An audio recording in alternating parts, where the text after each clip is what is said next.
वसुदेवसुतं देवं कंसचाणूरमर्दनं देवकी परमानन्दं कृष्णं वन्दे जगद्गुरु।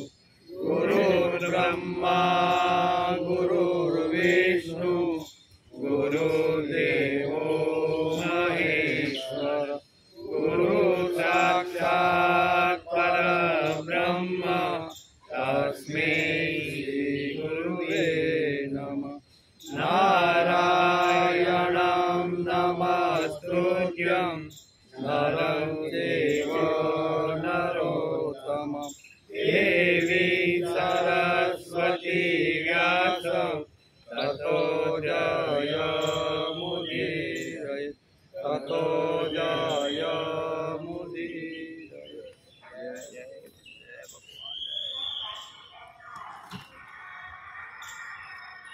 दृष्टकेतुश्चिकिताना काशीराज्यस्य वीर्यवान् पुरोजिन्तु कुन्तिभोजस्य सेव्यस्य नरपुङ्गव युधामन्योच्च विक्रान्त उत्तमोजास वीर्यवान् सौभद्रो द्रौपदेया च सर्व एव महारथ। अस्माकं तु विशिष्टाये तान्निबोध द्विजोत्तम नायका मम सैन्यस्य संज्ञार्थ तान् ब्रवीमि ते।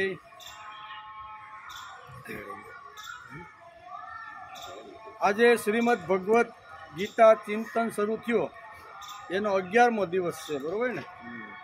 11 દિવસ પહેલાં આપણે શ્રીમદ ભગવદ્ ગીતાની શરૂઆત કરી હતી। એમાં ગઈકાલે આપણે ગીતાના પ્રથમ અધ્યાયના 6 શ્લોક સુધી આપણે અભ્યાસ કર્યો, નમસ્કાર કર્યા। આજે આપણે 7મા શ્લોકનો વિચાર કરવાનો છે। એમાં શું છે? अस्माकं तो विशिष्टाये तानि बोध द्विजोत्तम नायका मम सैन्यस्य संज्ञार्थ तान् ब्रवीमि ते। અહીંયા શ્રીમદ ભગવદ્ ગીતામાં વળાંક આવે છે, બરાબર ને? અત્યાર સુધી પાંડવોનું વર્ણન અહીંયા દુર્યોધને કર્યું, હવે કંઈક વળાંક અહીંથી શરૂઆત થાય છે। શું આવે છે એનો વિચાર આ 7મા શ્લોકમાં વેદવ્યાસે કરેલો છે। એમાં દ્વિજોત્તમ, આજે બધા શબ્દોને જો છૂટા પાડીએ તો એનું ભાષાંતર થાય છે દ્વિજોત્તમ એટલે હે દ્વિજ શ્રેષ્ઠ, બ્રાહ્મણોમાં ઉત્તમ। દ્વિજ એટલે બ્રાહ્મણ, અને શબ્દ વાપરો દ્વિજોત્તમ એટલે બ્રાહ્મણોની અંદર હે ઉત્તમ। અસ્માકમ એટલે હવે આપણા પક્ષમાં, અસ્માકમ એટલે અત્યાર સુધી મેં પાંડવ પક્ષમાં કેટલા યોદ્ધાઓ હતા, 19 યોદ્ધાઓનું નામ દુર્યોધને લીધા। કેટલા? 19। ઘેરે જઈને ગીતા હોય તો ગણી લેજો કે 19 યોદ્ધાઓના નામ દુર્યોધને અત્યારે આચાર્યને સમજાવ્યા। હવે કે એના જ યોદ્ધા એટલા મજબૂત છે એમ નહીં, આપણા પક્ષમાં એના કરતાં પણ મોટા મોટા યોદ્ધાઓ પણ છે, એ તમે મારી પાસેથી સાંભળો। ખાલી એનામાં છે એટલું ને એટલે આ ગીતા આખો 7મા શ્લોકથી વળાંક લે છે, બરાબર ને? એટલે અસ્માકમ હવે આપણા પક્ષમાં, તું એટલે પણ, એ એટલે જે, અને વિશિષ્ટ એટલે મુખ્ય જે શૂરવીરો છે ને તેના નામ તમે મારી પાસેથી, બધાના તો હું તમને કહી શકીશ નહીં એમ દુર્યોધન કહે છે, પણ 11 અક્ષરની અંદર મુખ્ય જે આપણા યોદ્ધાઓ છે ને એના નામ પણ તમે મારી પાસેથી સાંભળો। તાત એટલે તેમને, નિબોધ એટલે જાણી લ્યો, હું નિબોધ શબ્દ વાપરો એટલે કે તમે જાણી લ્યો। તે એટલે આપણે, સંજ્ઞાર્થ એટલે યાદ અપાવવા માટે, તમને ખબર તો છે જ પણ હું તમને યાદ અપાવવા માટે કહું છું કે આપણા સૈન્યમાં કેટલા મહાન યોદ્ધાઓ છે। મમ એટલે મારી, સૈન્યસ્ય એટલે સેનાના જે, નાયકા એટલે સેનાપતિઓ છે। આપણા સૈન્યમાં કેટલા બધા સેનાપતિઓ છે એના અમુક નામ, બધાના નામ હું તમને સંભળાવતો નથી પણ અમુક નામ તમે સાંભળો। તાન એટલે તેમને હું, બ્રવીમી એટલે કહું છું. એનું આખું ભાષાંતર થાય છે કે હે દ્વિજ શ્રેષ્ઠ, હવે આપણા પક્ષમાં પણ જે મુખ્ય શૂરવીરો છે તેમને પણ આપ જાણી લો. આપને યાદ અપાવવા માટે મારી સેનાના જે સેનાપતિઓ છે તેમનું હું તમારી સામે વર્ણન કરું છું.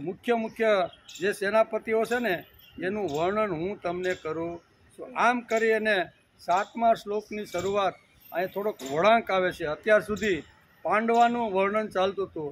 હવે મામકાની અંદર સૈન્યમાં કેટલા યોદ્ધાઓ છે એનું દુર્યોધન આચાર્યને વર્ણન કરવાના છે. અસ્માકમ તુ વિશિષ્ટાએ તાની બોધ દ્વિજોતમ.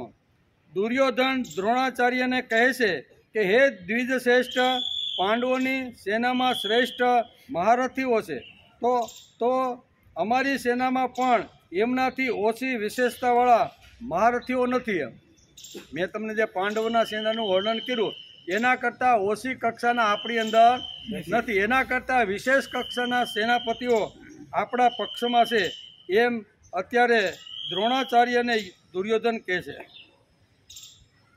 એટલે કે ઓછી વિશેષતાવાળા મહારથીઓ નથી, ઉલટાના એમની સેનાના મહારથીઓની અપેક્ષાએ વધારે વિશેષતા રાખવાવાળા છે, એમને પણ આપ જાણી લ્યો એમ કે. 3જા શ્લોકમાં પશ્ય અને અહીં 7મા શ્લોકમાં નિબોધ શબ્દ વ્યાસે લખ્યો છે.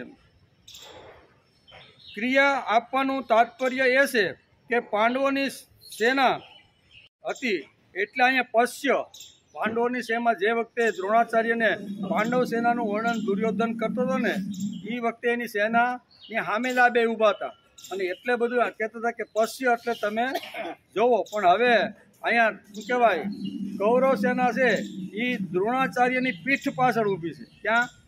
એટલે એ જોઈ શકતા નથી. એટલે અહીંયા શબ્દ બહુ સરસ વાપરો છે. એકમાં વાપરો છે પશ્ય એટલે મારી સામે ઊભી ને તમારી સામે ઊભી છે એ સેનાને તમે જુઓ. અને બીજો નિબોધ શબ્દ આ શ્લોકની અંદર વાપરવામાં આવ્યો છે. એનું તાત્પર્ય એ છે કે પાંડવોની સેના તો સામે ઊભી છે એટલા માટે તેને જોવા માટે દુર્યોધન પશ્ય જુઓ ક્રિયાનો પ્રયોગ કરેલો છે, પરંતુ પોતાની સેના સામે નથી, અર્થાત પોતાની સેનાની તરફ દ્રોણાચાર્યની પીઠ છે એટલા માટે તેને જોવાની વાત ન કહીને ધ્યાન આપવા કહ્યું છે. શું છે? નિબોધ એટલે તમે ધ્યાન આપો અથવા તમે જાણી લો. હું જોઈ શકતો નથી મારી પીઠની પાછળ કૌરવ સેના કેટલી છે, એટલે અહીંયા નિબોધ શબ્દનો પ્રયોગ કરેલો છે. દ્રોણાચાર્ય પાસે દુર્યોધન આવે છે અને સૈન્યનું સમીકરણ કરે છે અને કહે છે કે પાંડવોનું સૈન્ય પર્યાપ્ત છે અને આપણું સૈન્ય અપર્યાપ્ત છે. આ સમીકરણ અત્યાર સુધી એણે 6 શ્લોક સુધી 19 યોદ્ધાઓના નામ લઈ અને અહીંયા દુર્યોધને આચાર્યને પાંડવ પક્ષના યોદ્ધાઓનું વર્ણન કર્યું. એમ કે પર્યાપ્ત એટલે પૂરતું અને ઘેરી શકાય એટલું છે. પાંડવોનું સૈન્ય કેવું છે? પર્યાપ્ત એટલે પૂરેપૂરું અને ચારે બાજુથી ઘેરી શકાય તેટલું. યુદ્ધના મેદાન ઉપર આવ્યા પછી દુર્યોધનની મનસ્થિતિ કેવી છે તે અહીં વેદવ્યાસે લખી છે કે કુરુક્ષેત્રના મેદાનની અંદર યુદ્ધ કરવા માટે તો આવી ગયા, પણ અહીંયા દુર્યોધનની મનસ્થિતિ કેવી રીતની છે એનું વર્ણન અહીંયા વેદવ્યાસે શ્રીમદ ભગવદ્ ગીતાના અહીંયા 7મા શ્લોકની અંદર લખેલું છે. દુર્યોધનની એવી સ્થિતિ દેખાય છે, દુર્યોધન યશને માટે ઉતાવળો થયો છે અને અંદર આમને પડદે એટલે કે 7મે પડદે પોતે યશસ્વી થશે કે નહીં એની શંકા એના મનમાં એકદમ ભાભળો થઈ ગયો છે આ સેના જોઈ, બરાબર. એટલે પોતાને યશ કે જીત મળશે એના માટે એ ભાંભળો થઈ ગયો છે. તેથી જ પોતાના સૈન્ય માટે અપર્યાપ્ત શબ્દ વાપરે છે અને પાંડવોના સૈન્ય માટે પર્યાપ્ત એવા દ્વિઅર્થનો અહીંયા 2 અર્થ કર્યા છે. એક પર્યાપ્ત અને એક અપર્યાપ્ત. પાંડવોની સેના જોયા પછી એને લાગ્યું કે આ બધું મોટું સૈન્ય છે, ઘેરી શકાય એવું છે અને આપણી સામે લડી શકે એવું મોટું સૈન્ય છે. અને અહીંયા અપર્યાપ્ત એટલે આપણું સૈન્ય થોડુંક નાનું હોય એવું લાગે છે. હવે આના ઉપરથી એક વિચાર આપને આવે કે જો ખરેખર શું કહેવાય સૈન્યની દ્રષ્ટિએ જોઈએ, માણસોની દ્રષ્ટિએ જોઈએ તો 11 અક્ષરની સૈન્ય અહીંયા કૌરવ પક્ષમાં હતું તો એ મોટું જ ગણાય ને.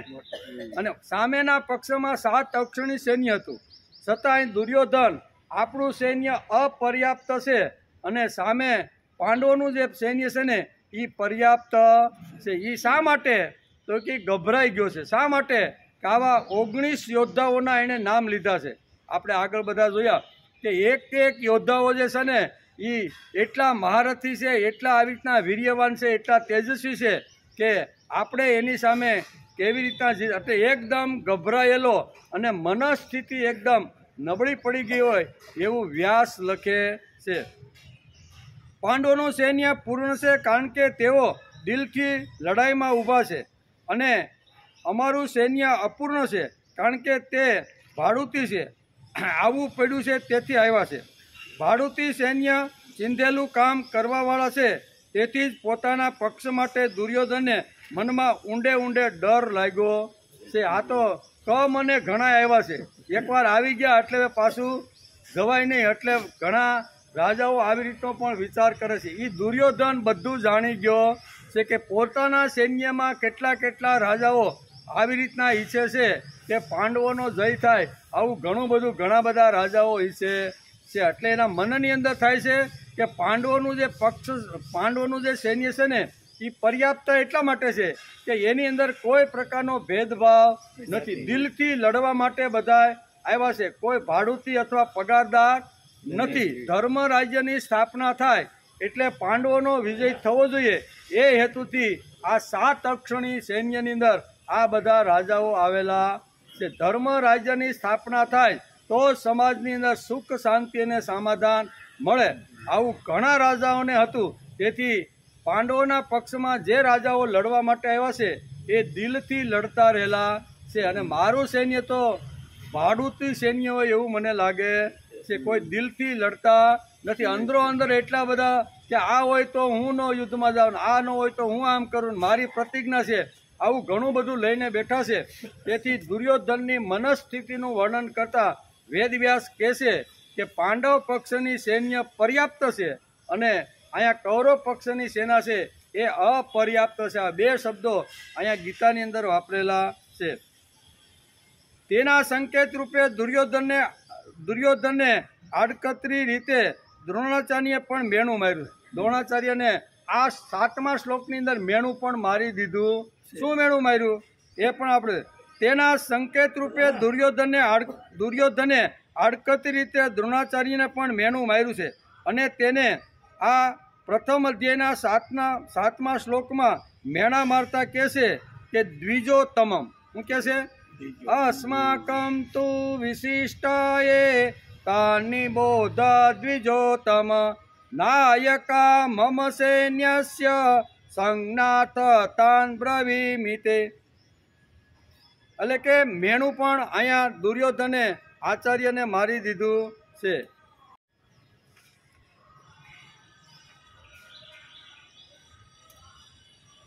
હે દ્વિજ શ્રેષ્ઠ, હવે આપણા પણ જે શ્રેષ્ઠ યોદ્ધાઓ છે તેઓને તમે સાંભળો.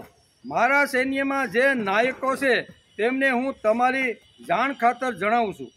આ શ્લોક ઉપરથી એવું લાગે છે કે લડાઈના મેદાન ઉપર ઊભેલા દ્રોણાચાર્યને દ્વિજોત્તમ કહેવાનું કારણ નથી. બ્રાહ્મણ હતા, દ્વિજ એટલે બ્રાહ્મણ. 2 વખતે જેનો જન્મ થાય છે ને એને દ્વિજ શબ્દ વાપરવામાં આવે છે. આપણો પણ 2 વાર જન્મ થવો જોઈએ, પણ હવે દુર્ભાગ્ય છે કે આપણો એક જ વાર જન્મ થાય છે. પ્રથમ જન્મ માના પેટેથી થાય એ પહેલો જન્મ. અને અહીં દ્વિજોત્તમ, અહીં શ્રીમદ ભગવદ્ ગીતામાં વ્યાસે શબ્દ જે લખ્યો છે એ દ્વિજોત્તમનો અર્થ કે દ્રોણાચાર્યના 2 જન્મ થયા છે. એક એની માતાના કુકેથી જન્મ થયો તે, અને બીજો 7મા વર્ષે જે યજ્ઞોપવિત ધારણ કરીને એટલે એનો નવો બીજો જન્મ થાય છે. એટલે જૂના કાળની અંદર બધા જ લોકોને યજ્ઞ પવિત આપી અને બધાને 2 જન્મ કરાવવામાં આવતા હતા. પણ ધીમે જેમ સમય પસાર થયો એમ ધીમે બધા શું કહેવાય યજ્ઞોપવિત છોડવા લાગ્યા. બરોબર, શૂદ્રોએ છોડી, વેશ્યોએ છોડી, ક્ષત્રિયો ધીમે ધીમે છોડતા ગયા અને આજે ઘણા બ્રાહ્મણો પણ જનોઈનો તિરસ્કાર અથવા ખીતીએ મૂકીને આવું કરે. એનું કારણ શું છે? અહીં શ્રીમદ ભગવદ્ ગીતાની અંદર વેદવ્યાસ પ્રથમ અધ્યાયના 7મા શ્લોકની અંદર દ્વિજોત્તમ શબ્દ વાપરે છે કે માણસના 2 જન્મ થવા જોઈએ. શા માટે? તો કે બીજો જે જન્મ છે ને એ સંસ્કાર માટે છે. દ્વિજોત્તમ એટલે યજ્ઞોપવિત આપી એ સંસ્કારનું એક આવી રીતનું એક જબરજસ્ત સાધન છે. તેથી અહીં દ્વિજોત્તમ શબ્દ વાપર્યો છે. દ્વિજ લડવાવાળો નથી. દ્રોણાચાર્ય આખા ક્ષાત્ર સંગઠનના ગુરુ છે, પણ તેને દુર્યોધને દ્વિજોત્તમ કહીને પ્રથમ અધ્યાયના 7મા શ્લોકમાં આ સંબોધન કરે છે. તાની બોધ દ્વિજોત્તમ, આમ કરીને દુર્યોધન અહીંયા શબ્દ વાપરે છે. તવ શિષ્યેણ ધીમતામ કહીને તમે જેમને ભણાવ્યો છે તે જ તમારો શિષ્ય ધૃષ્ટદ્યુમ્ન તમને મારવા માટે સામે પક્ષે ઊભો છે. આવી રીતે દુર્યોધને દ્રોણાચાર્યને ઘણા મહેણા ટોણા માર્યા છે. આ બધું દુર્યોધનમાં છુપો રહેલો ડર બતાવે છે. દુર્યોધન એમ થાય કે આટલી મોટા સેનાનું પાંડવ પક્ષનું મેં વર્ણન કર્યું અને આટલું જો બધા યોદ્ધાઓ આટલા બધા સરસ હોય, આવા શક્તિશાળી, બળવાન, વીર્યવાન, તેજસ્વી અને શૌર્ય શક્તિવાળા હોય, બરાબર, તો ખરેખર હમણાં જ મને દ્રોણાચાર્ય કદાચ કહેશે પાંડવોનું વર્ણન કર્યા પછી, 19 યોદ્ધાઓનું વર્ણન કર્યા પછી દુર્યોધનના મનની અંદર એક ભય ઉત્પન્ન થાય છે. અને હોશિયાર તો હતો જ, એટલે એણે વિચાર કર્યો કે પાંડવ પક્ષના 19 યોદ્ધાઓનું વર્ણન કર્યા પછી દ્રોણાચાર્યના મનમાં એવો વિચાર ન આવે કે ભાઈ આટલા બધા યોદ્ધાઓ સારા છે, સજ્જન છે, સત્યના પક્ષમાં ઊભા છે, ભગવાન જેની જોડે છે, તો તું સંધિ કેમ કરી નથી લેતો? આવું દ્રોણાચાર્યને બોલવાની થોડીક વાર લાગે ને એ પહેલાં જ હું એને કહી દઉં. આ બહુ વાંચવા જેવું છે, અભ્યાસ કરવા જેવો આ શ્લોક છે કે દ્રોણાચાર્ય જે વખતે અહીંયા દુર્યોધનની પાસેથી 19 કૌરવ એટલે કે પાંડવ પક્ષના યોદ્ધાઓનું વર્ણન સાંભળ્યું ને ત્યારે દ્રોણાચાર્યના મનની અંદર એમ થતું છે કે હવે દુર્યોધનને કહી દઉં કે ભાઈ હવે આપણે સમાધાન કરી લેવું જોઈએ. સમાધાન જો કરી લઈને તો આ બધું યુદ્ધ ટળી જાય એવું દ્રોણાચાર્યને ન લાગે એટલે સીધા 3 શ્લોકની અંદર કૌરવ પક્ષના સૈન્યનું વર્ણન કરવાનું શરૂ કરી દે છે. કાંઈ પાંડવોના પક્ષમાં આટલા યોદ્ધાઓ છે એટલું જ નહીં, પણ આપણા પક્ષની અંદર પણ મહારથીઓ અને એક આવી રીતના જે સામેના પક્ષને હરાવી શકે ને એવા યોદ્ધાઓ આપણા પક્ષમાં છે. એટલે ગભરાઈ ગયેલો દુર્યોધન અત્યારે અહીંયા દ્રોણાચાર્ય કે ભાઈ તું હવે સંધિ કરી લે એ પહેલાં જ હું એને કહી દઉં, એના મોઢામાંથી શબ્દો નીકળે એ પહેલાં કે આપણા પક્ષમાં કેટલા યોદ્ધાઓ છે. સુંદર મજાનું આ શ્રીમદ ભગવદ્ ગીતાના આ 3 શ્લોકની અંદર અહીંયા કૌરવ સેનાનું અને કૌરવ યોદ્ધાઓનું અહીંયા સુંદર મજાનું વર્ણન કરેલું છે. આવી રીતે દુર્યોધને દ્રોણાચાર્યને ઘણા મહેણા ટોણા માર્યા છે. આ બધું દુર્યોધનમાં છુપા રહેલા ડર બતાવે છે. દુર્યોધન એક બાજુ પોતાની નબળાઈ સમજી શક્યો છે તો બીજી બાજુ સામા પક્ષનું સામર્થ્ય પણ સમજી શક્યો છે. હું પોતાની નબળાઈ તો ચૂક્યો છે કારણ કે આ બધા લડવા માટે જે ભેગા થયા છે ને એ બધા પગારદાર છે, બધાને ખાવા પીવા રહેવાની વ્યવસ્થા આપો તો લડે એમ. અને સામેના પક્ષની અંદર એ કાંઈ ખાવા પીવા રહેવાની અગવડ મળે, સગવડ થાય ન થાય, પણ અમે તો એક ધર્મ રાજ્યની સ્થાપના કરવા માટે જે પક્ષની અંદર ધર્મ છે, જે પક્ષની અંદર ભગવાન કૃષ્ણ છે એવા પક્ષની અંદર આવીને અમે ઊભા રહ્યા. એક બાજુ આવો વિચાર અહીંયા પાંડવ સેનાને આવે છે. તેથી ડરી ગયેલો દુર્યોધન વારંવાર આચાર્યને કહે છે એની પાસે જેમ આવા યોદ્ધાઓ છે તેમ આપણી પાસે પણ જબરજસ્ત, શક્તિશાળી, બળવાન, વીર્યવાન, તેજસ્વી અને અગ્નિના ગોળા જેવા બાણ છૂટે ને એવા આપણા સૈન્ય પણ મોટા યોદ્ધાઓ છે. આમ કરી અને 3 શ્લોકની અંદર એનું વર્ણન કરે છે. દુર્યોધન એક બાજુ પોતાની નબળાઈ સમજી શક્યો છે તો બીજી બાજુ સામા પક્ષનું સામર્થ્ય પણ સમજી શક્યો છે.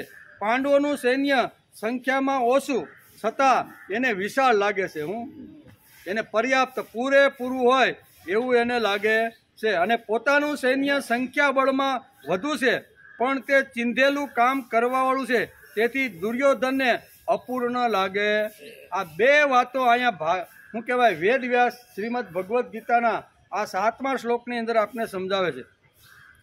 તેથી જીતવાની આશા યશની આશા ઓછી છે તે દુર્યોધન સમજી શીખ્યો છે. તે પોતાની મનસ્થિતિ દ્રોણાચાર્યને કહી રાખે છે અને કહે છે કે અસ્માકમ તું વિશિષ્ટાએ તાની બોધ દ્વિજોતમ. આમ દ્રોણાચાર્ય પાસે જઈને વારંવાર કરીને અહીંયા દુર્યોધન વારંવાર એનું સંબોધન કરે છે. ટૂંકમાં કહેવાનું હોય તો પાંડવ સૈન્ય એક પક્ષપાતી હતી. એક જ પક્ષ પ્રતિ વફાદારી રાખવાની પાંડવોની સેના હતી અને કૌરવ પક્ષ કૌરવના સૈન્ય ઉભય પક્ષી હતું. તેમાં કેટલાક યોદ્ધાઓ જયેસ્તુ પાંડવાના આમ ઘણા અંદરખાને બોલતા હતા. ભલે અમે કૌરવ પક્ષમાં આવી ગયા પણ પાંડવોનો વિજય થાય ને એવું ઘણા બધા સૈન્ય કૌરવના પક્ષમાં રહીને આવી રીતનું હતા. એટલે એના માટે અહીંયા પક્ષપાતી અને ઉભય શબ્દ વ્યાસે વાપરેલો છે. બે શબ્દ અહીં વ્યાસે વાપરેલ છે. એક ઉભય એટલે કે એક ઉભય પક્ષપાતી છે. તેમાં કેટલાક યોદ્ધા જયસ્તુ પાંડવાના એમ કરીને કૌરવ પક્ષમાં રહીને આવી રીતના રહે છે. સાથે સાથે કૌરવ પક્ષના સૈન્યમાં ઘણાને યશ અપયશની પડી નથી. કેટલાક મહાન ધનુધારી માનતા રહ્યા છે કે પોતે કૌરવ પક્ષમાં છે ખરા પણ પોતાની ભૂલ એને સમજાઈ ગઈ છે. અમારે ધર્મના પક્ષમાં ભગવાન કૃષ્ણના પક્ષમાં જવું જોઈએ એને બદલે અમે અત્યારે ખોટા પક્ષની અંદર આવીને ઊભા રહી ગયા.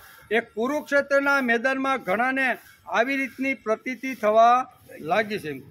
કૃષ્ણનું વિષ્ટિ વેળાનું ભાષણ સાંભળીને પોતાની ભૂલ થઈ હોય એમ ઘણા યોદ્ધાઓને લાગે છે કે કૃષ્ણ વિષ્ટિ વખતે જે ભૂલ થઈ હોય આવ્યા હોય બધાય અને એ વખતે કૃષ્ણ ભગવાને જે જબરજસ્ત ભાષણ આપ્યું હતું કે તમારે કોની સામે લડવાનું છે બરાબર ને એ બધું જ્યારે એને વર્ણન કર્યું ને ત્યારે અહીંયા ઘણા રાજાઓને પોતાની ભૂલ સમજાઈ ગઈ કે હવે આવ્યા સહી તો આવ્યા સહી પણ પાંડવોનો વિજય થાય ને એવું આ પક્ષની અંદર ઘણા પક્ષપાતી લોકો વિચારતા રહેલા છે. અને અહીંયા પાંડવ પક્ષમાં તો બધાનો એક જ વિચાર એક જ મત અને જે કાંઈ સરસેનાપતિ જે પ્રમાણે કહે ને એ પ્રમાણે ચાલવાવાળું આખું 7 અક્ષરની સૈન્ય હતું. એમ કે કુરુક્ષેત્રમાં આવ્યા પછી ઘણા રાજાઓ વિચારે છે કે અમે કરારથી કૌરવો સાથે બંધાયેલા છીએ તેથી હવે પણ કૌરવ પક્ષમાં જ રહેવું જોઈએ પણ પાંડવોનો જય થાય તો વધુ સારું. જયસ્તુ પાંડવાના આમ બોલવા વાળો તે વર્ગ છે તેથી દુર્યોધનને પોતાનું સૈન્ય પૂરતું લાગતું નથી. ભલે 11 અક્ષરની સૈન્ય આપણા આ કુરુક્ષેત્રના મેદાનમાં આપને જે મળ્યું છે પણ એ પૂરતું લાગતું નથી. એમ કે અપર્યાપ્તમ તદસ્માકમ બલમ ભીષ્માભિરક્ષિતમ પર્યાપ્તમ ત્વિદમે તેષામ બલમ ભીમાભિરક્ષિતમ.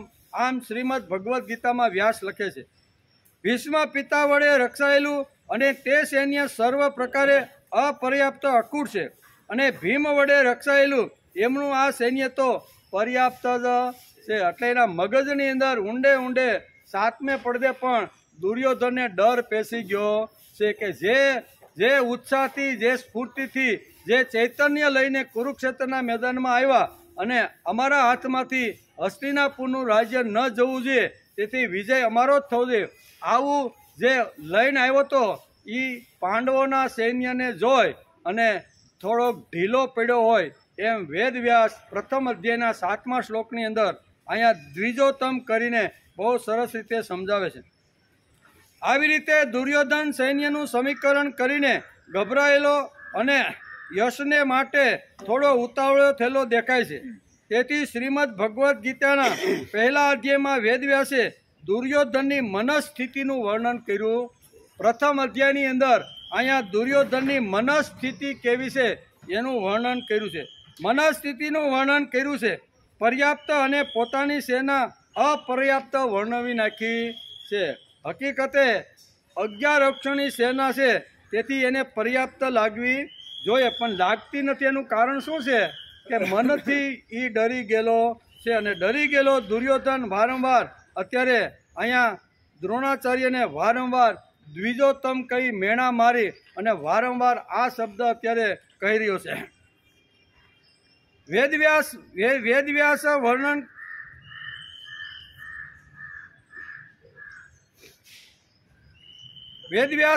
કરે છે કે કૌરવ સૈન્યની માનસિક સ્થિતિ કૃષ્ણવિષ્ટિના કારણે ડગમગી ગઈ હતી. તે દૂર કરવા અને પોતાના પક્ષને હિંમત આપવા માટે તે આચાર્ય દ્રોણ પાસે દોડી જાય છે. શું છે?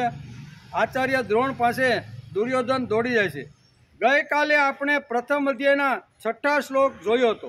એમાં મહારથીઓ પર વિચારતા હતા. એમાં આપણે અભિમન્યુ વિશે પણ ગઈકાલે થોડોક વિચાર કર્યો. ખૂબ જ સુંદર ચરિત્ર છે.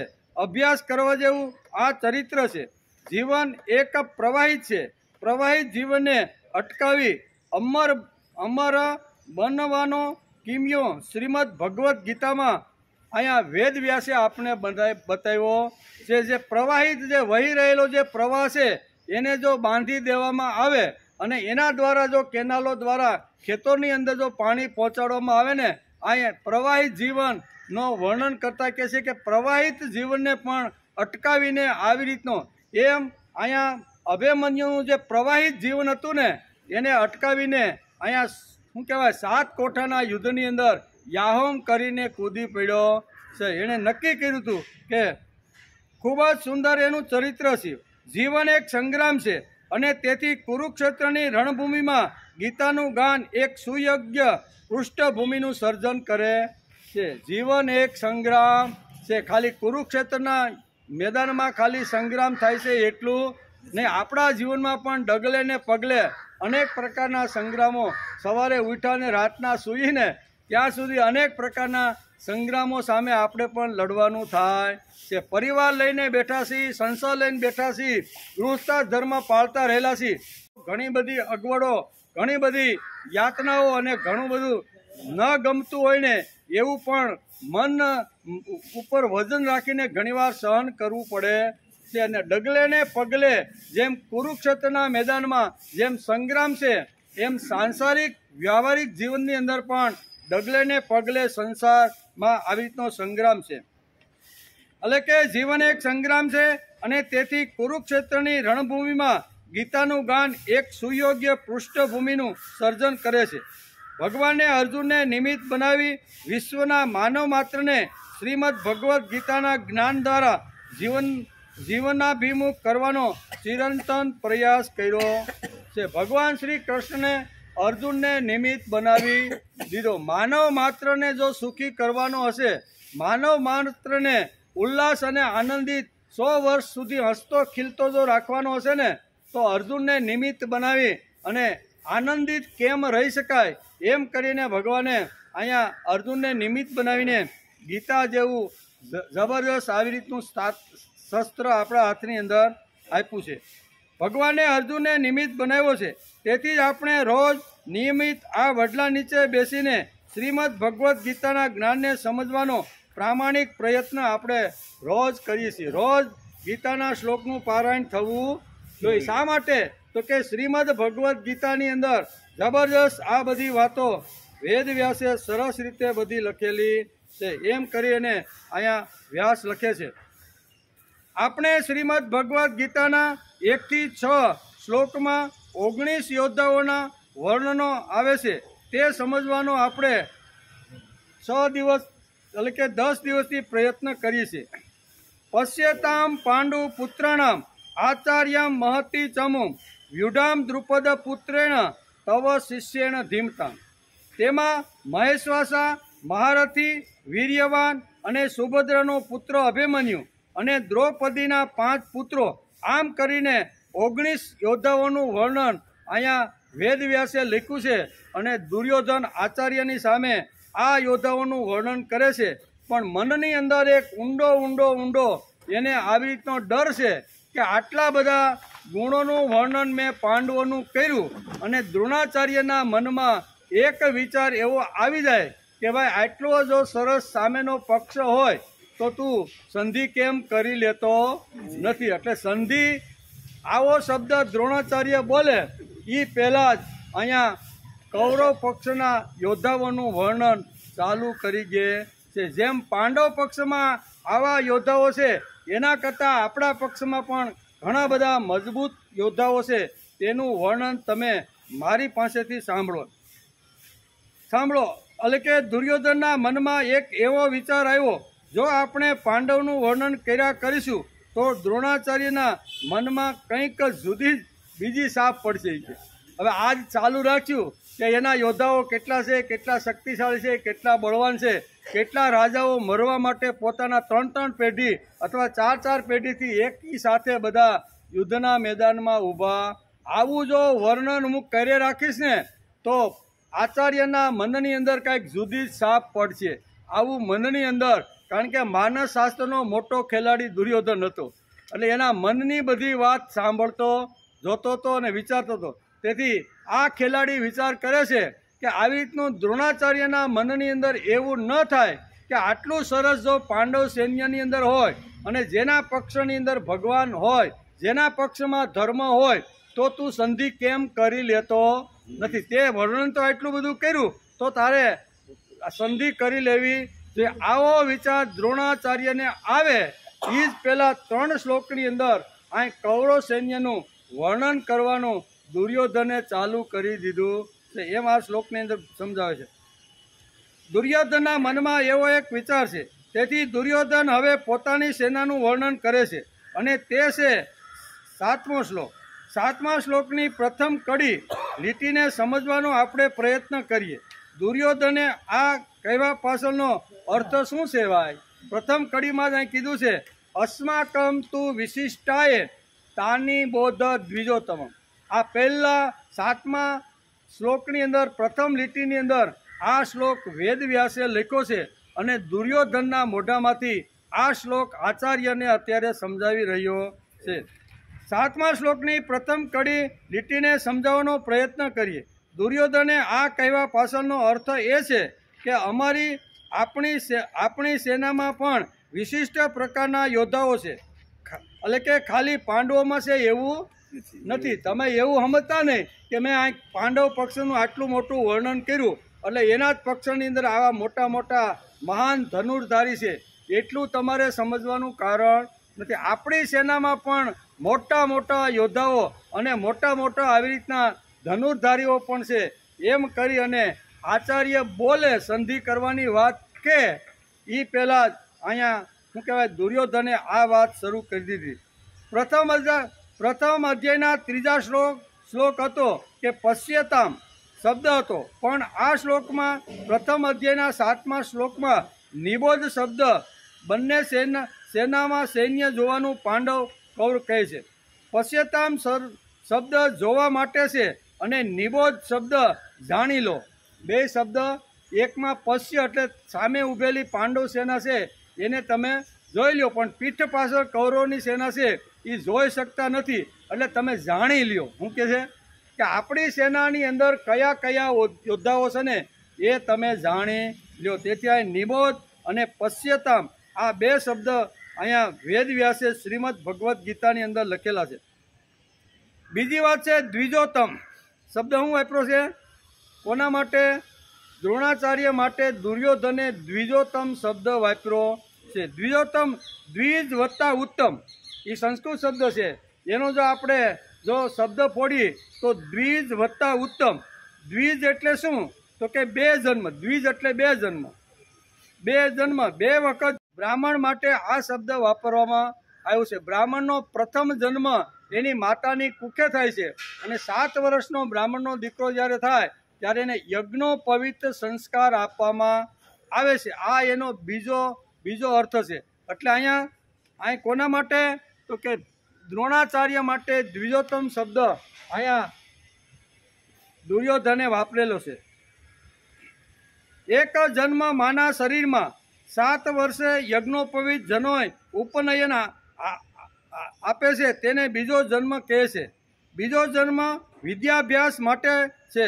જનોય 7 વર્ષે જનોય લેશે, તેથી એનો બીજો જન્મ થઈ જાય પ્રથમ જન્મ અહીંયા માતા દ્વારા થાય છે અને 7 વર્ષ પૂરા થાય એટલે બાપ એને આવી રીતે યજ્ઞોપવિત આપે છે. યજ્ઞોપવિત એક સંસ્કાર છે. આપણા જે 16 સંસ્કાર છે ને, ગર્ભાધાન સંસ્કારથી શરૂઆત કરી અને અંતિમ સંસ્કાર સુધી જે આ 16 સંસ્કારનું ભારતીય સંસ્કૃતિમાં જે વર્ણન કરવામાં આવ્યું છે, એમાં અહીંયા એક સંસ્કાર એટલે યજ્ઞોપવિત સંસ્કાર, જેને જનોય પણ કહેવામાં આવે છે. 7 વર્ષનો જ્યારે કોઈ પણ માણસ ભારતની ભૂમિ ઉપર જૂના કાળમાં રહેતો, બરાબર, વૈદિક કાળમાં તો બધા યજ્ઞોપવિત ધારણ કરતા હતા. પણ ધીમે ધીમે આ જે સંસ્કાર છે એ આજે લુપ્ત થઈ ગયો અને ફક્ત બ્રાહ્મણ પૂરતો મર્યાદિત રહી ગયો છે. અને એમાં બ્રાહ્મણોમાં ઘણા જે ભણેલા ગણેલા ને મોટી શું કહેવાય, મોટી આવી રીતની ટોચ ઉપર જે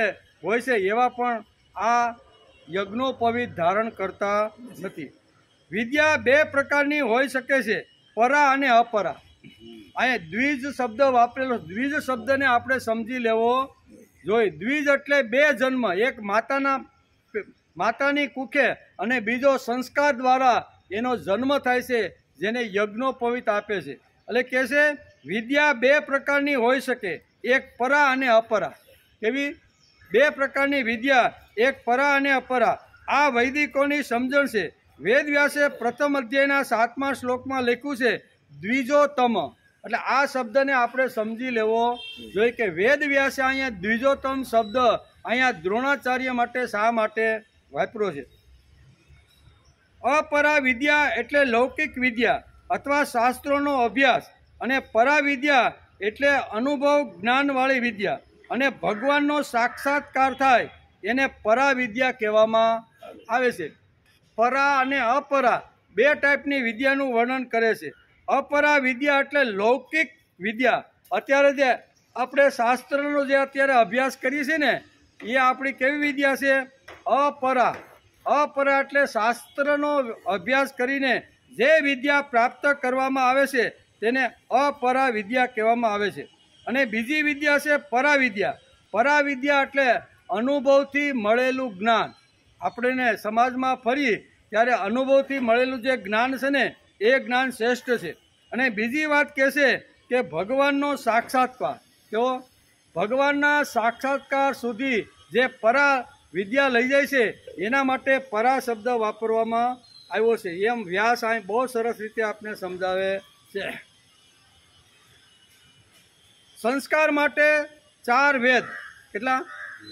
સંસ્કાર માટે 4 વેદ, 6 અંગ અને 4 ધર્મશાસ્ત્ર. આમ કરી અને 16 વિદ્યા આપણા શાસ્ત્રમાં લખી. કેટલી? 14. 4 વેદ અને 6 અંગ એટલે 10 શિક્ષાસ્ત્ર. આ 4 એટલે અહીંયા 4 ઉપવેદ. એટલે એમ કરીને 14 વિદ્યા અહીંયા સંસ્કાર માટે શાસ્ત્રકારોએ આપણા પુરાણકારોએ આપણે સમજાવી છે.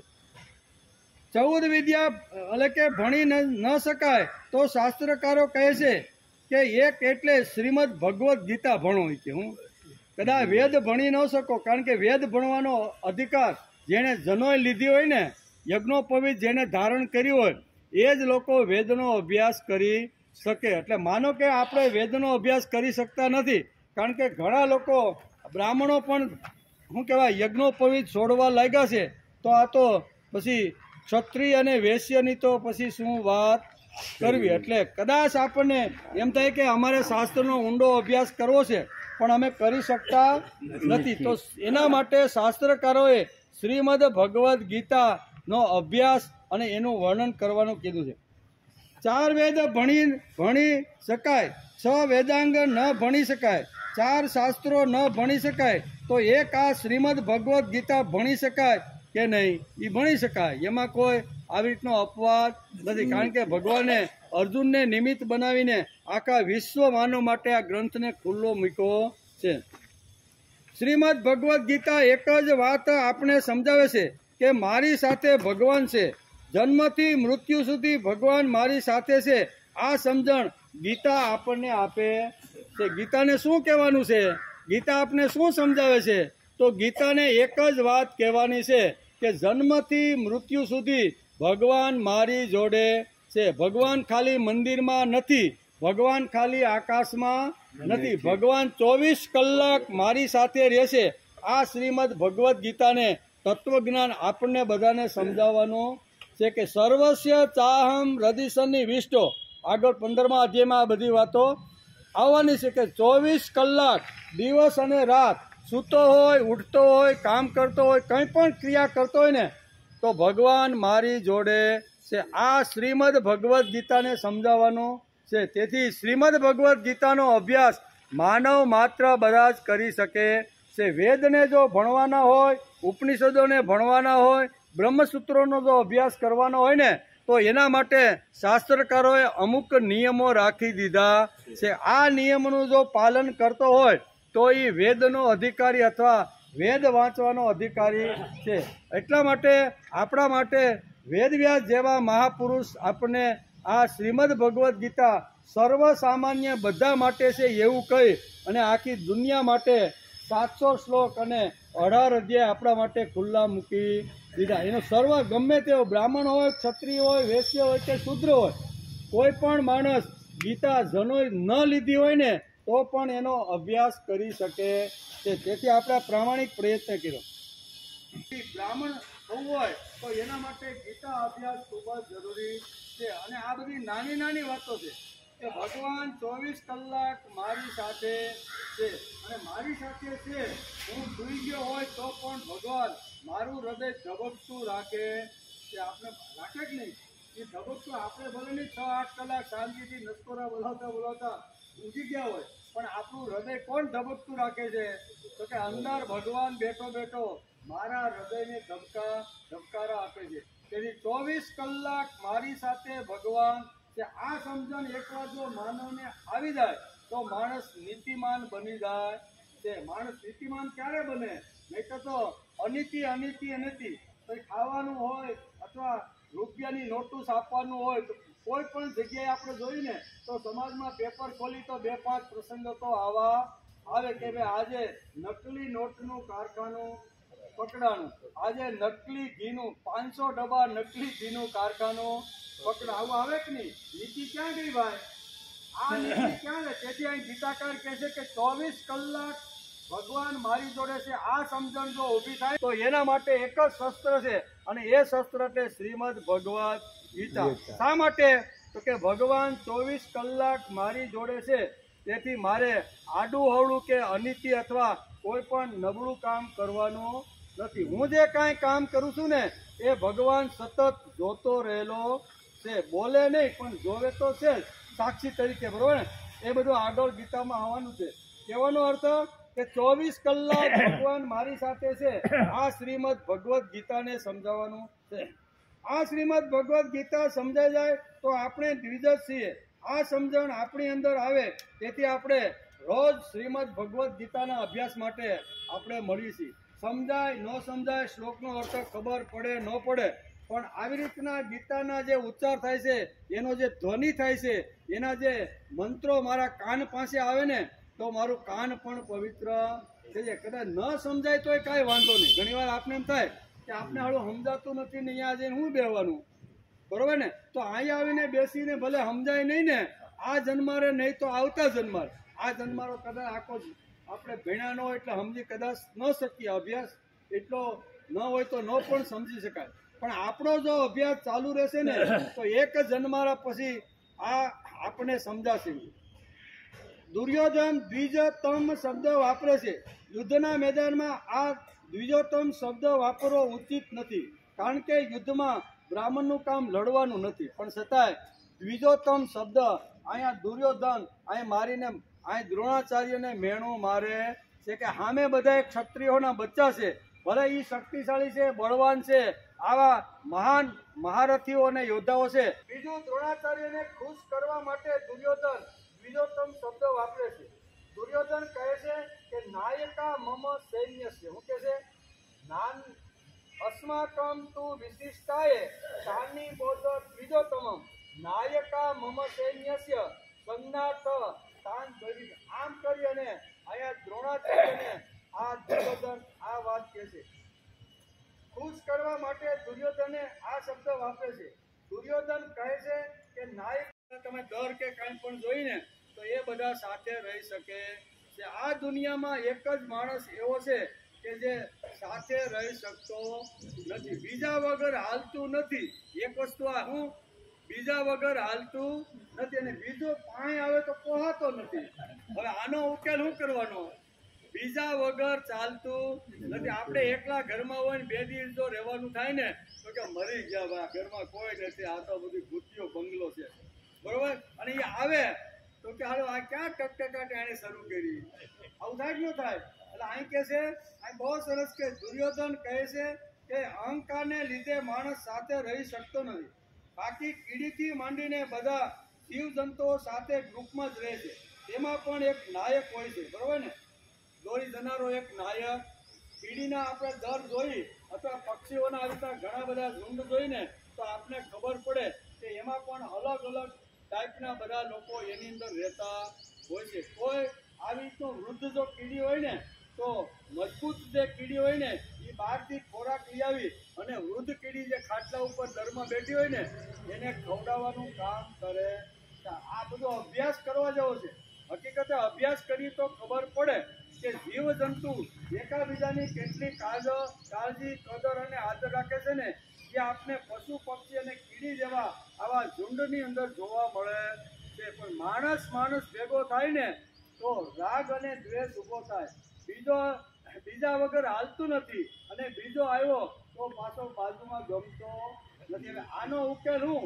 એનો ઉકેલ શ્રીમદ ભગવદ્ ગીતાએ આપણે આપ્યો છે. એનો ઉકેલ એ છે કે એની સાથે દૈવી સંબંધ જો બાંધી દઈને આપણે એમાં 3 પ્રકારો સમજાવ્યા છે.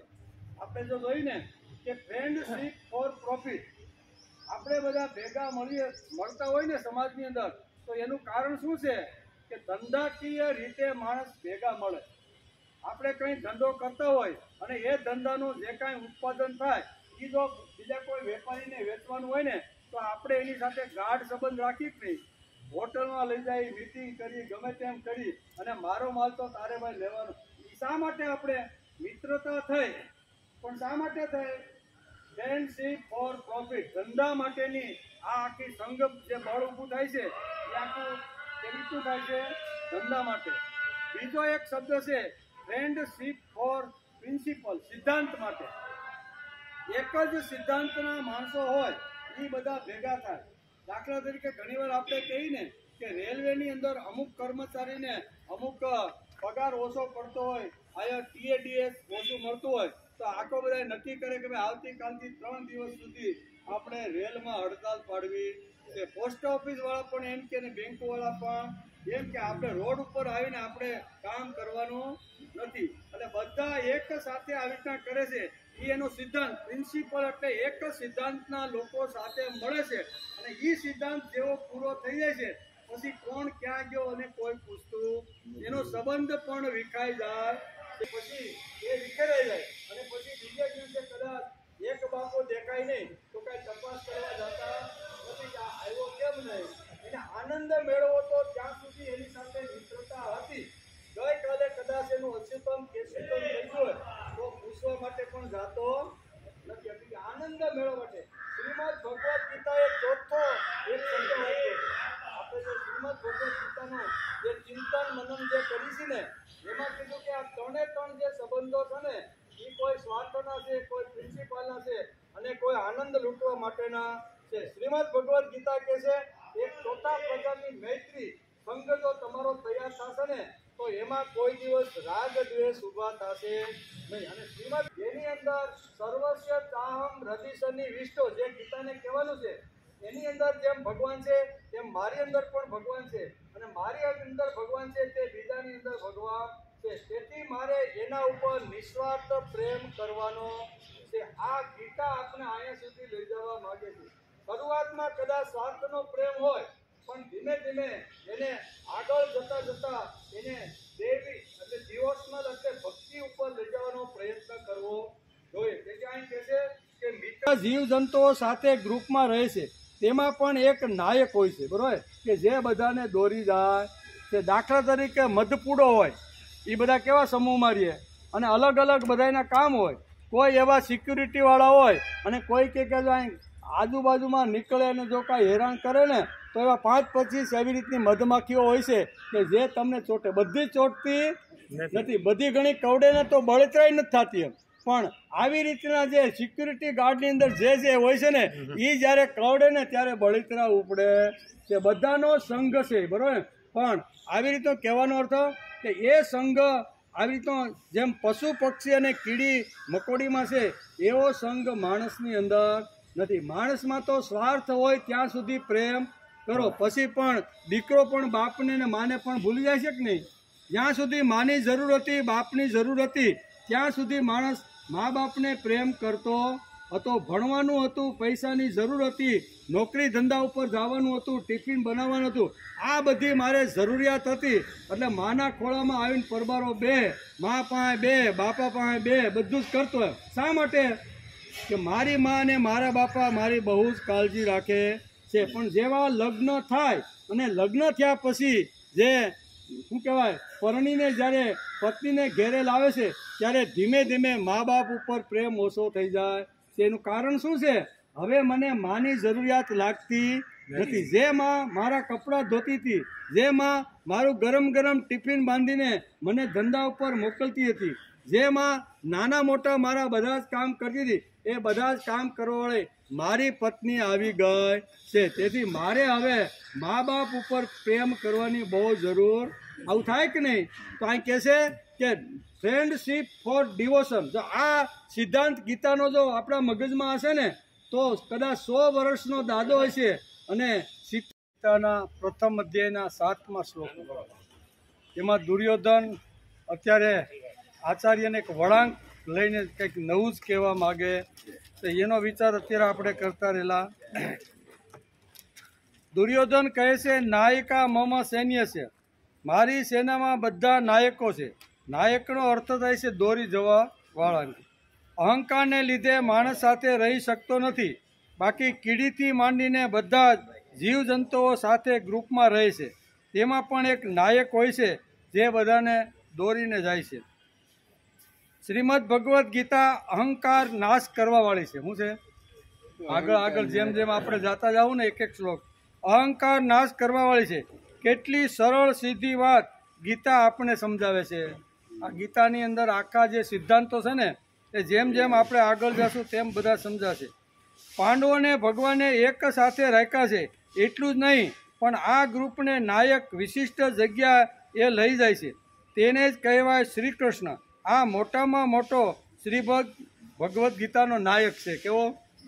મોટા ભાગે માણસો એક સાથે રહી શકતા નથી, પણ કૃષ્ણ જેવા કૃષ્ણ આ બધા પાંડવો અલગ અલગ પ્રતિજ્ઞાઓને અલગ અલગ આવી રીતનું કરીને બેઠા છે, પણ એ નાયક જ એવો હતો કે બધા પાંડવોને સાચવી લેતો હતો. કોઈ પણ ક્યારે આવી રીતનું જ્યારે ઉદ્વેગ અને ક્રોધમાં આવી જાય ને ત્યારે શાંત કરવાનું કામ આ નાયક કરતા હતા. એટલે શ્રીમદ ભગવદ્ ગીતાનો મુખ્ય જે નાયક હોય ને તો એ શ્રી કૃષ્ણ છે. નાયકનું કામ છે જે ગ્રુપ મને મળ્યું છે ને એને સારી રીતે અને વિશિષ્ટ રીતે એના જીવનમાં આવી રીતનું થાય ને એના માટે મારે ત્યાં લઈ જવાનું છે.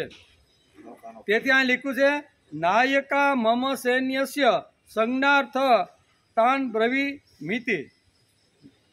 ગીતાનું બીજું એક ફૂલ છે તે એટલે અહંકારને નાશ કરવાનું.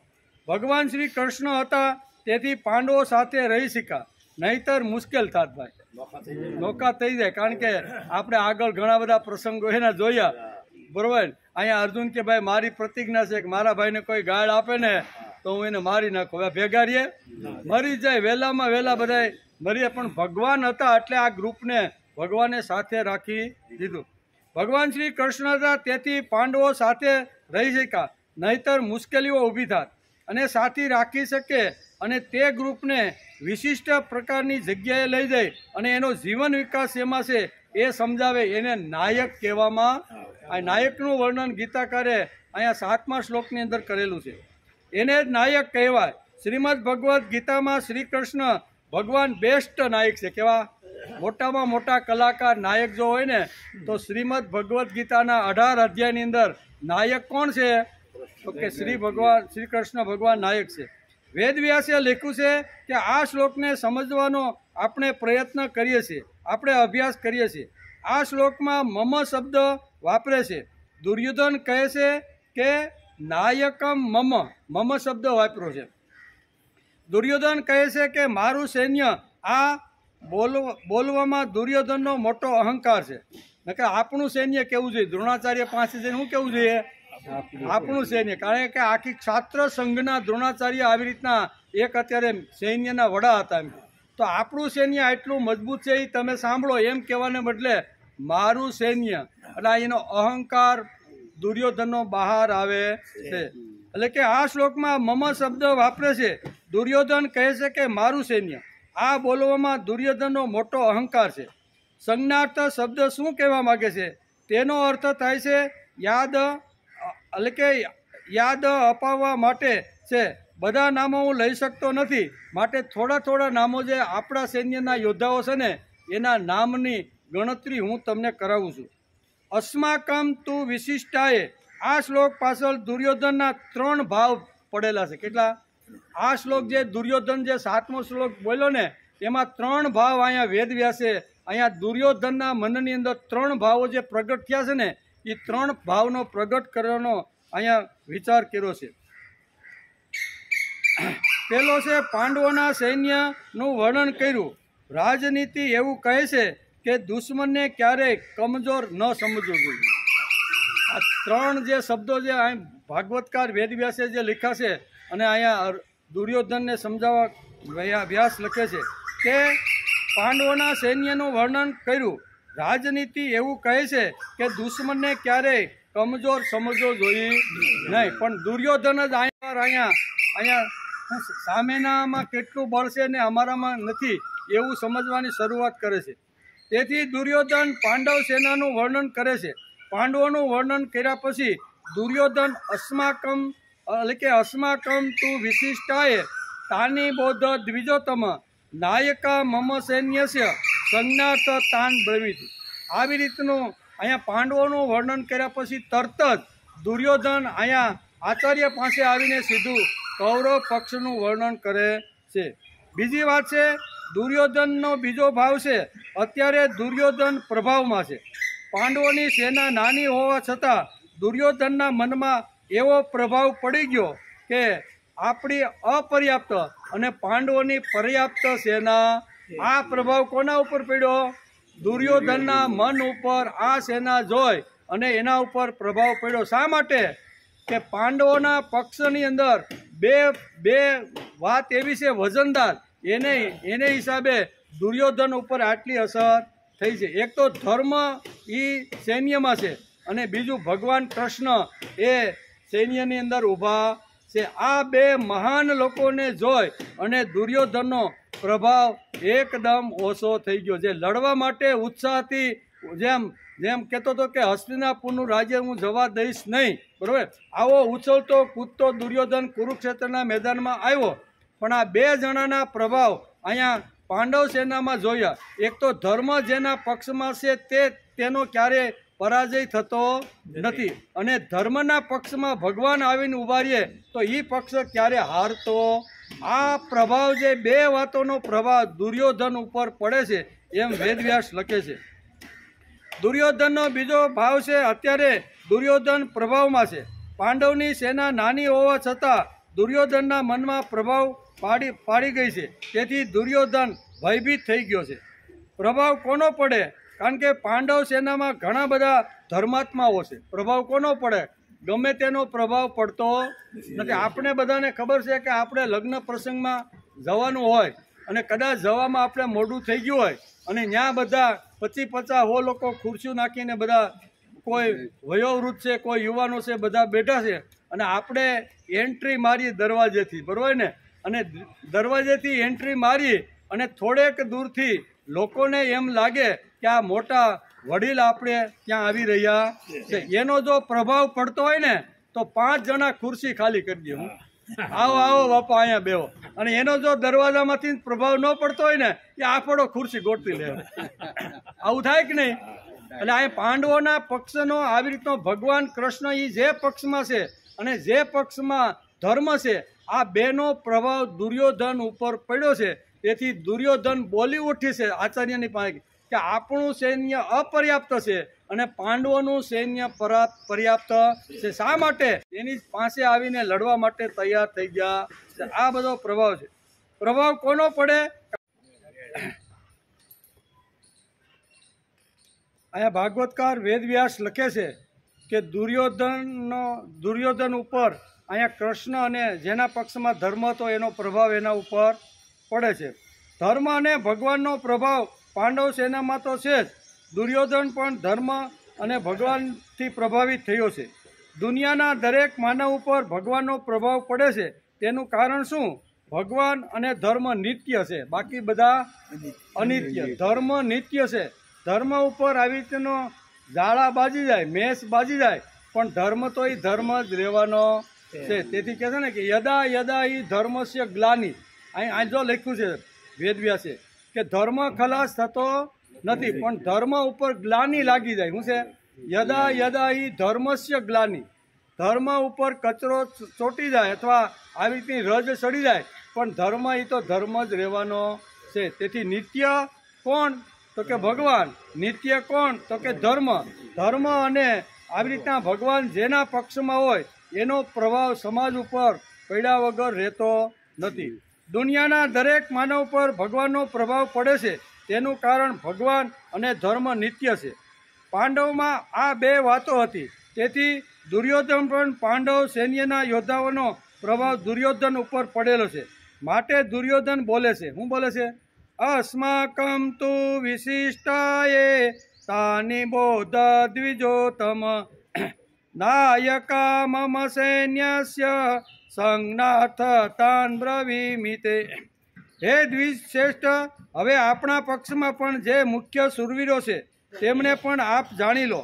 આપને યાદ આપવાના માટે મારી સેનામાં જે સેનાપતિઓ છે તેમને હું અમુક યોદ્ધાઓનું વર્ણન કરું છું. બધા યોદ્ધાઓનું વર્ણન કરી શકતો નથી, પણ જે મુખ્ય જે યોદ્ધાઓ છે એનું વર્ણન તમે મારી પાસેથી સાંભળો. ભગવાન બધાને સરખો પ્રેમ કરે છે. ખરે કે નહીં?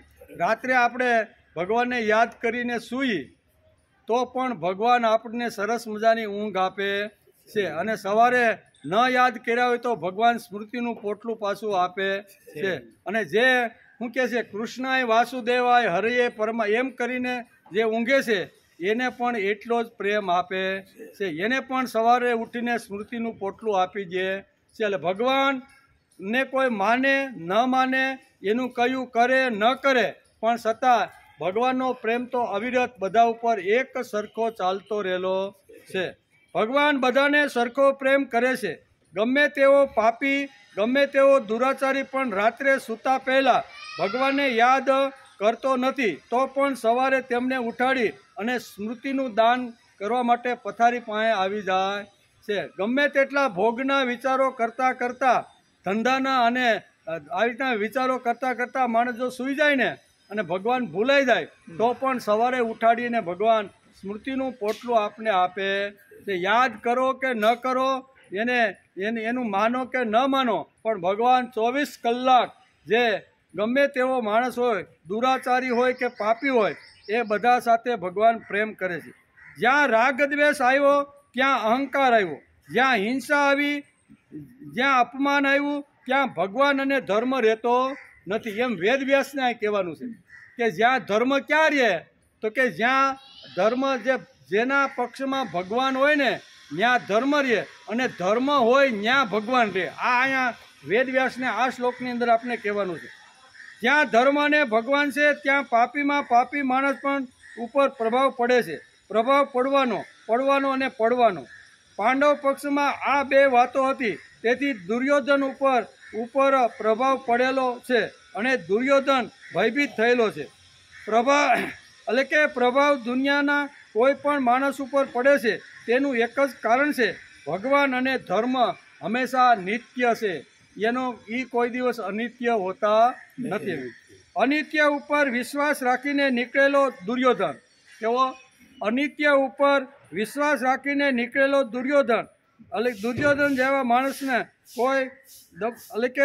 કોઈ દબાણમાં હશે, તેથી દુર્યોધન દબાવવામાં આવી ગયો છે. કારણ કે એને ભૌતિક વસ્તુ ઉપર એને વિશ્વાસ છે, એને શસ્ત્ર ઉપર અને 11 અક્ષરની સેના જે આવી છે ને એના ઉપર વિશ્વાસ છે કે આ મને જીતાડી દે. એટલે ભૌતિક વસ્તુ અને નશ્વર સૈન્ય ઉપર જેનો વિશ્વાસ છે ને એ સૈન્ય હંમેશા હારે છે. અહીંયા પાંડવોને 100% ભરોસો છે કે ભગવાન 100% અમને જીતાડી દે છે. શા માટે? ભગવાન અમારા પક્ષમાં આવીને ઊભા છે. ભૌતિક બળ અનિત્ય છે, તેથી નિત્યનો પ્રભાવ દુર્યોધન ઉપર પડ્યો છે. આ એક બીજું કારણ છે. ત્રીજું કારણ છે દુર્યોધનનો ત્રીજો ભાવ. દુર્યોધન પાંડવોનું વર્ણન કર્યું છે તે આપણે જોયું. તે વીર્યવાન, મહેશ્વાસા, મહારથી છે એવું વર્ણન દુર્યોધને વારંવાર 19 યોદ્ધાઓનું કર્યું છે. વારંવાર ઘણીવાર આ બધા યોદ્ધાઓના ખૂબ પાંડવ પક્ષના યોદ્ધાના વર્ણન કર્યું છે. બીજી વાત, દુર્યોધનને ખબર હતી કે દ્રોણાચાર્ય પક્ષપાતી છે. કેવા?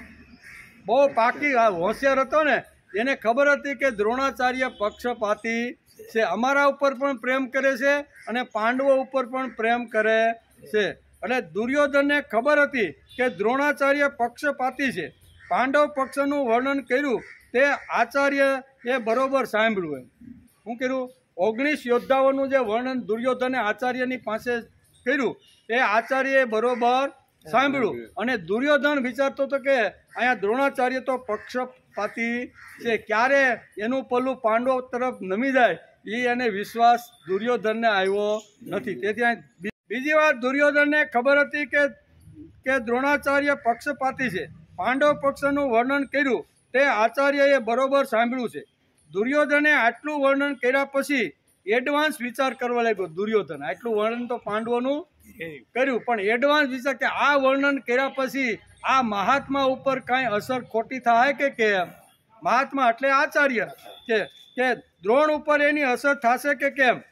આટલું વર્ણન કર્યા પછી એડવાન્સ વિચાર કરે છે કે મેં પાંડવોનું વર્ણન તો કર્યું પણ દ્રોણાચાર્ય પક્ષપાતી છે એ દુર્યોધન બરોબર જાણતો હતો. દ્રોણાચાર્ય કેવા છે? પક્ષપાતી. કોઈ પણ હિસાબે આ યુદ્ધ બંધ રહે અને સમાધાન થઈ જાય, બરોબર ને? એવું કદાચ આના મનની અંદર અત્યારે મેં પાંડવોનું વર્ણન કર્યા પછી એના મનમાં કદાચ આવો વિચાર ઘોળાતો હશે કે આટલા મોટા મહાન યોદ્ધાનું તું જો વર્ણન કરે છે તો તું એની સાથે સંધિ કેમ કરી લેતો નથી? આવો વિચાર કદાચ દ્રોણાચાર્યના મનની અંદર પાંડવોનું વર્ણન કર્યા પછી જો આચાર્યને આવે એટલે તરત જ આ શ્લોકની શરૂઆત કરી દીધી છે કે ભાઈ એના પક્ષમાં જેમ આવી રીતના યોદ્ધાઓ છે ને તેમ આપણા પક્ષની અંદર કેટલા મહાન ધનુર્ધારી યોદ્ધાઓ છે ને એનું પણ તમે વર્ણન સાંભળો. એટલે અહીંયા દુર્યોધન એકદમ ભયભીત થઈ ગયેલો છે એવું વેદવ્યાસ લખે છે. દુર્યોધને આટલું વર્ણન કર્યું પછી એડવાન્સ વિચાર કરે છે. દ્રોણાચાર્યના મનમાં પાંડવો પ્રત્યે દ્વેષ પેદા કરવા અને યુદ્ધ માટે ઉત્સાહ આપવા માટે આચાર્યને પાંડવ સેનાની વિશેષતાઓ બતાવી છે. દુર્યોધનના મનમાં વિચાર આવ્યો કે દ્રોણાચાર્ય પાંડવોના પક્ષપાતી છે જ, આથી પાંડવ સેનાનું મહત્વ એના મગજમાં ખૂબ જ હશે કે આટલા જે શું કહેવાય જેના પક્ષની અંદર ભગવાન છે, જેના પક્ષમાં ધર્મ છે, જે નીતિવાન છે, જે ધાર્મિક રાજાઓ છે એ બધા પાંડવ પક્ષમાં આવ્યા છે તો હવે તારે યુદ્ધ કરવાનું કારણ શું? સંધિ કરી લે અને એનું ગયેલું જે રાજ્ય 13 વર્ષ પછી પાછું જે આપવાનું હતું ને એ આપી દે. આવું આચાર્ય બોલશે એવું દુર્યોધનને લાગ્યું. કારણ કે એટલું બધું 19 યોદ્ધાઓનું વર્ણન કર્યું છે કે આટલા મહારથીઓ આપણી સામે આવીને ઊભા છે. એમાં તો ઘણા બધા યોદ્ધાઓનું નામ લઈને કહે છે. તેથી અહીંયા ઊંડે અહીંયા દુર્યોધનના મનમાં એક શંકા ઊભી થાય છે એમ વેદવ્યાસ લખે છે. તેથી અહીંયા પરબારી શરૂઆત કરી દે છે કે જેમ પાંડવ પક્ષની અંદર આટલા મહાન યોદ્ધાઓ છે ને તેમ આપણા સૈન્યમાં પણ જબરજસ્ત મહાન યોદ્ધાઓ છે. એનું પણ વર્ણન તમે મારી પાસેથી સાંભળી લો. સાંભળીને મને એમ કહી શકે છે કે જો પાંડવની સેનામાં આટલી વિશેષતાઓ છે તો તું સંધિ કેમ કરી નથી લેતો?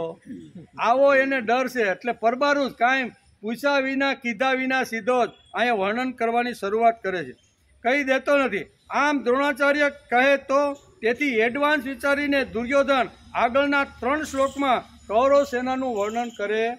8, 9 અને 10 આ 3 શ્લોકની અંદર અહીંયા વ્યાસ લખે છે અને દુર્યોધન આપણી સેનાની અંદર કેટલા મહારથીઓ કેટલા કેટલા વીર્યવાન મહાન પુરુષો આપણા સેનામાં લડવા માટે ભેગા થયા છે એનું વર્ણન 3 શ્લોકની અંદર કરે છે.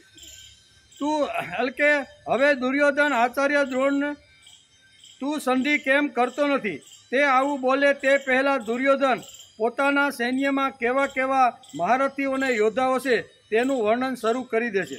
હવે આ દુર્યોધન આચાર્ય દ્રોણને શું કહેવાનું છે તે આપણે હવે પછીના 3 શ્લોકની અંદર આપણે જોવાના છે. દુર્યોધન આચાર્યને આપણી સેનામાં કેટલા કેટલા યોદ્ધાઓ પાંડવોને પણ મહાત કરી શકે ને એવા યોદ્ધાઓ આપણા સૈન્યમાં છે એવું દુર્યોધન અત્યારે અહીંયા આચાર્યને કહેવાના છે. શ્રીમદ ભગવદ્ ગીતા સમગ્રને માને છે તે માટે શ્રીમદ ભગવદ્ ગીતાનો આરંભ અને અંત શરણાગતિમાં થયો છે એમ વેદવ્યાસ લખે છે. આરંભ અને અંત. આરંભ ક્યાંથી થયો તો કે ધૃતરાષ્ટ્રથી. ધૃતરાષ્ટ્ર ઉવાચ ધર્મક્ષેત્રે કુરુક્ષેત્રે સમવેતાયુયુત્સવ મામકા પાંડવા ચેવ કિમ કુર્વત સંજય. અહીં કે છે શ્રીમદ ભગવદ્ ગીતા સમગ્રતાને માને છે તે માટે શ્રીમદ ભગવદ્ ગીતાનો આરંભ આ ધૃતરાષ્ટ્રના શ્લોકથી શરૂ થયો છે અને અંત શરણાગતિમાં. અહીંયા સંજય શરણાગતિ કહે છે કે હું તમારા શરણે આવ્યો છું, મને વારંવાર તમારું સ્મરણ, બરોબર કહે છે ને કે વારંવાર તમારું સ્મરણ થઈને આવે છે. અને આ શહેનશાહ જે ધૃતરાષ્ટ્ર હોય છે એને મોઢા મોઢ સમજાવી દે છે કે યત્ર યોગેશ્વર કૃષ્ણ યત્ર પાર્થો ધનુધર તત્ર શ્રી વિજયો ભૂતિ ધ્રુવા નીતિર મતિર્મમ. કે હે રાજા શહેનશાહ, હે હસ્તિનાપુરના નરેશ, હવે તમે સાંભળી લ્યો કે યુદ્ધનું પરિણામ શું આવશે. એને પરિણામ પણ સંજયે જાહેર કરી દીધું છે કે જે પક્ષની અંદર અર્જુન જેવો ધનુર્ધારી છે, જે પક્ષની અંદર ભગવાન પોતે આવીને ઊભા છે અને જે સૈન્યની અંદર નીતિમાન લોકો અને આવા ધાર્મિક લોકો જ્યાં છે ને ત્યાં જ હંમેશા વિજય થવાનો છે. તારા હોએ હો છોકરા મરી જવાના. આમ સહેસાને એક ડ્રાઈવર પોતાના શેઠને જેમ કે ને મોઢા ઉપર કોઈ કહી શકતું નથી. શેઠ વયા જાય ફેક્ટરીમાં, પછી 2-3 ડ્રાઈવરો ભેગા થાય અને કે અમારો શેઠ તો આવો ને ભંગાર્યો ને આમ છે, મોઢે કોઈ કહી શકે. સંજયે ગીતા સાંભળ્યા પછી એના ઉપર કેટલી અસર થઈ છે એ વેદવ્યાસ લખે છે. ખાલી સાંભળવાથી કુરુક્ષેત્રના મેદાનમાં જે ચળપચળ અથવા જે યુદ્ધ થઈ રહ્યું છે એ બધી વાતો સાંભળી અને અહીંયા સંજયની અંદર પણ આપણી ભાષામાં કહેવું તો હુરાતન આવી ગયું કે તારા હોએ હો છોકરાને મરી જવાના છે. આ એનું પરિણામ પણ જાહેર કરી દીધું. તેથી અહીંયા વેદવ્યાસ જેવા મહાપુરુષ લખે છે કે શ્રીમદ ભગવદ્ ગીતા સમગ્રતાને માને છે તે માટે શ્રીમદ ભગવદ્ ગીતાનો આરંભ અને અંત શરણાગતિમાં થયો છે એમ વેદવ્યાસ લખે છે. શરણાગતિથી સમગ્રતાની પ્રાપ્તિ થાય છે. શ્રીમદ ભગવદ્ ગીતા સમગ્રતાની વાણી છે. તેથી આપણે 10 દિવસથી આપણે સામાન્ય રીતે શ્રીમદ ભગવદ્ ગીતાનો અભ્યાસ કરવાનો પ્રયત્ન કરીએ છીએ. બરાબર. આ 7 શ્લોકને આજે આપણે અહીંયા સુધી પહોંચ્યા. સોમવારે આપણે આવશું ને પાછા, બરાબર ને, ત્યારે શું કહેવાય 8, 9 અને 10 એ 3 શ્લોકની અંદર 3 શ્લોકની અંદર અહીંયા દુર્યોધન અત્યારે કોનું વર્ણન કરે છે કે આપણી સેનાના મહાન યોદ્ધાઓને પણ તમે જોઈ લો કે કેટલા કેટલા મહાન યોદ્ધાઓ પોતાનું રાજ્ય છોડીને આપણા પક્ષની અંદર આપણા પક્ષમાં યુદ્ધ કરવા માટે લડવા માટે આવ્યા છે. તેના 3 શ્લોક કઈ રેખા છે, પણ આપણો ટાઈમ પૂરો થઈ ગયો છે. આપણે સોમવારે આવશું ને ત્યારે 8, 9 અને 10 એની અંદર આ યોદ્ધાઓનું વર્ણન કર્યું. એમાં દ્રોણનું વર્ણન છે, ભીષ્મનું વર્ણન છે, કર્ણનું વર્ણન છે. આ બધા મહાન યોદ્ધાઓનું વર્ણન વ્યાસે લખ્યું છે અને દુર્યોધન આચાર્યને આ વાત કહેવાના છે. પણ સોમવારે, બરોબર ને, 2 દિવસની આપણી રજા.